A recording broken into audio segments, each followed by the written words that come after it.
नमस्कार दोस्तों। हम सब जानते हैं कि व्रतों में जो है एकादशी व्रत जो है सबसे जो है प्रमुख माना गया, इसलिए माना गया कि महीने में 2 आती हैं और इस व्रत को करना थोड़ा कठिन काम है। कठिन काम इसलिए कि इसको दिन भर और रात भर जो है उससे एकादश के दिन जो उपवास रखना पड़ता है, एकादशी के दिन उपवास रखना पड़ता है और सुबह होता है इसका पारायण।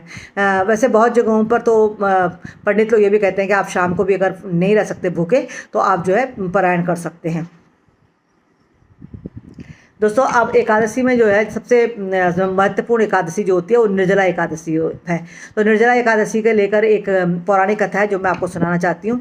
दोस्तों, कहा जाता है कि जो है पांडव जो थे सब एकादशी के व्रत रखते थे, लेकिन सिर्फ भीम थे ऐसे कि जो भूखे नहीं रह सकते थे। उन्हें कृष्ण भगवान जी से पूछा कि मैं तो भूखा नहीं रह सकता हूँ, तो मैं 24 व्रत तो बिल्कुल नहीं ले सकता हूँ जो है महीने में 2। तो आप हमें बताएं कि किस तरह से जो है किस तरह से जो है हम ये व्रत मैं जो है इस व्रत का पुण्य प्राप्त करूं, क्योंकि मेरे सभी भ्राता और मेरी पत्नियां सब ले रहे हैं तो मैं नहीं ले सकता।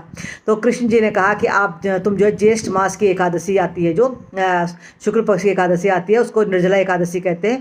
उस निर्जला एकादशी के दिन अगर तुम व्रत दोगे तो तुम्हें जो है पूरी 24 एकादशियों का फल प्राप्त होगा। शर्त यह है कि उस दिन जो है निर्जल होकर आपको रहना है, भोजन भी फल भी नहीं खाने हैं, लेकिन पानी भी नहीं पीना है। तो भीम जी ने संकल्प किया कि चलो मैं जो है एक व्रत तो कम से कम रखूं जिससे कि मुझे 24 एकादशियों का फल मिले। ये अलग बात है कि भीम जी कहते हैं, माना जाता है, लिखा हुआ है पुराणों में, किताब कहानी में, कि भीम जी जो है जब पारायण करने का समय आया एकादशी व्रत का, तब तक बेहोश हो चुके थे, मूर्छित हो चुके थे। तो उनको मूर्छा में ही जो है उनको जल ग्रहण कराया गया उनको, तब जाके उनकी मूर्छा लौटी।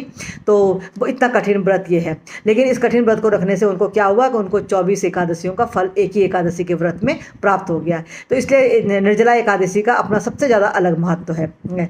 तो दोस्तों, अगर हम में से कोई भी एकादशी के व्रत रखने के इच्छुक हैं और नहीं रख सकते हैं किसी कारण, तो हम निर्जला एकादशी का व्रत रख सकते हैं। उस दिन हम जो है निर्जला जैसे जो है कि जल भी नहीं पीना है, तो फल वगैरह तो नहीं खाने पर जल भी नहीं पीना। लेकिन अगर हम इस कठोर व्रत को रखने की हमारे अंदर सामर्थ्य है तो हम रखें, और इस दिन जो है एकादशी के दिन विष्णु और लक्ष्मी जी की पूजा उपासना करें, और इस जो है भीम की कथा को भी पढ़ें तो हमारे लिए बहुत ही अच्छा फल प्राप्त होगा।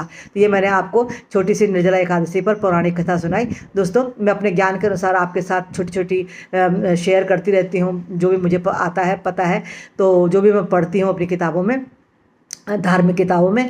तो आप लोग मेरा हौसला बढ़ाने के लिए मेरे चैनल को लाइक और सब्सक्राइब कीजिए, जिससे कि मैं आपके साथ जुड़ी रहूं।